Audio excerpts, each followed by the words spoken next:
Warga Surabaya sempat digegerkan atas pemberian suntikan vaksin booster secara berbayar. Kementerian Kesehatan meminta aparat kepolisian mengusut temuan vaksinasi booster ilegal di Surabaya, Jawa Timur. Dugaan sementara berdasarkan data dan informasi awal, tidak ada peran pemerintah dalam kasus ini.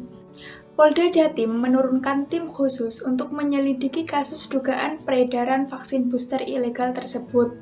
Penyelidikan tersebut menindaklanjuti laporan Dinas Kesehatan Kota Surabaya yang menemukan peredaran vaksin booster jenis Sinovac yang dijual Rp250.000 per dosis. Di dalam proses ini, ada orang yang tidak bertanggung jawab mengambil keuntungan untuk dirinya sendiri. Oknum ini menggunakan kesempatan untuk dirinya supaya seolah-olah semuanya sudah tervaksin. Modus yang digunakan sindikan tersebut adalah sisa-sisa vaksin yang ada dikumpulkan. Kemudian, pelaku menjual kepada orang yang membutuhkan, sehingga seolah-olah itu adalah vaksin booster. Orang-orang tersebut dikelabui bahwa yang bersangkutan petugas resmi dari vaksin booster, namun yang bersangkutan meminta uang. Sebelumnya, Dinas Kesehatan Kota Surabaya telah melaporkan dugaan sindikat jual beli vaksin COVID-19 booster berbayar dan ilegal ke polisi. Kepala Dinas Kesehatan Kota Surabaya, Nani Sukristina, mengatakan bahwa laporan ini berangkat dari salah seorang warga yang mengaku mendapatkan booster berjenis Sinovac dengan membayar Rp250.000 per dosis.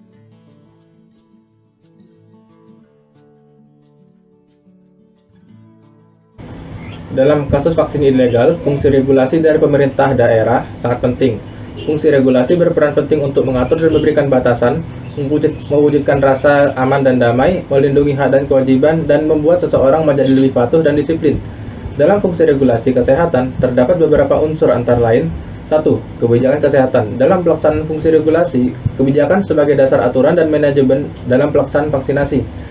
Kebijakan kesehatan dalam vaksinasi yang baik akan membuat kinerja dan manajemen Satgas ataupun tenaga medis dalam vaksinasi semakin baik. 2. Administrasi kesehatan. Peran penting administrasi kesehatan dalam vaksinasi adalah manajemen waktu dan penyediaan dosis vaksin. Hal ini penting untuk kelancaran kegiatan vaksinasi supaya tidak ada masalah dalam kegiatan vaksinasi yang akan dilakukan di lapangan. 3. Hukum kesehatan. Peran hukum kesehatan penting untuk menertibkan ke setiap pihak, baik pihak internal maupun eksternal yang akan melakukan tindakan nakal dalam kegiatan vaksinasi. 4. Informasi kesehatan. Informasi kesehatan berperan penting untuk memberi kejelasan tentang vaksin baik dari dosis 1 hingga booster sehingga tidak ada kejadian penipuan dalam kegiatan vaksinasi. 5. Sumber daya manajemen kesehatan.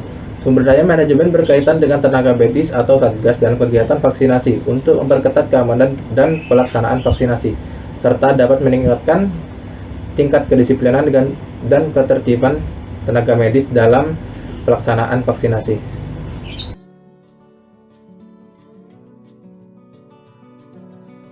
Baiklah, pada kali ini kita akan membahas terkait solusi yang dapat dilakukan pemerintah Kota Surabaya untuk mengatasi kasus vaksinasi booster ilegal.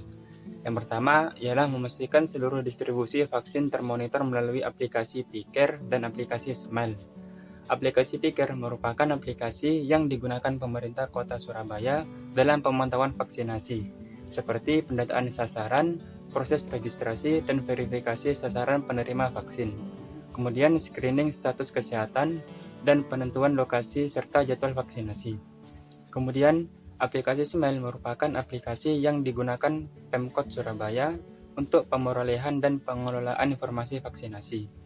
Aplikasi Smile ini menyangga lalu lintas informasi sepanjang lini berikut, seperti distribusi logistik, pelaporan, dan pemantauan evaluasi. Aplikasi Smile ini menjawab 3 pertanyaan utama. Yang pertama ialah di mana vaksin kami, yang kedua apakah jumlah vaksin yang tersedia mencukupi, dan yang ketiga ialah apakah vaksin tersebut disimpan dalam suhu yang sudah ditetapkan. Kemudian solusi yang kedua ialah melakukan supervisi dan pembinaan kepada penyedia layanan kesehatan Kota Surabaya. Tujuan dari supervisi dan pembinaan ini ialah agar para penyedia layanan kesehatan Kota Surabaya lebih paham terkait vaksinasi booster. Yang ketiga, Pemkot Surabaya melakukan pengawasan terhadap penyedia pelayanan kesehatan yang menyelenggarakan vaksinasi booster. Tujuannya agar tidak terjadi lagi penyalahgunaan vaksinasi booster ilegal. Contohnya ialah dengan melakukan vaksinasi booster kepada tenaga kesehatan yang diselenggarakan secara terpusat dan di bawah naungan langsung Dinas Kesehatan. Kemudian solusi yang keempat ialah pemerintah Kota Surabaya bekerja sama dengan pihak Polrestabes Kota Surabaya untuk menyelidiki kasus vaksinasi booster ilegal ini. Dan solusi yang terakhir ialah dengan memberikan sanksi tegas kepada siapa saja yang melakukan vaksinasi booster ilegal, seperti memberikan denda atau bahkan bisa sampai mendapat hukuman penjara. Sekian dari solusi yang dapat kami utarakan.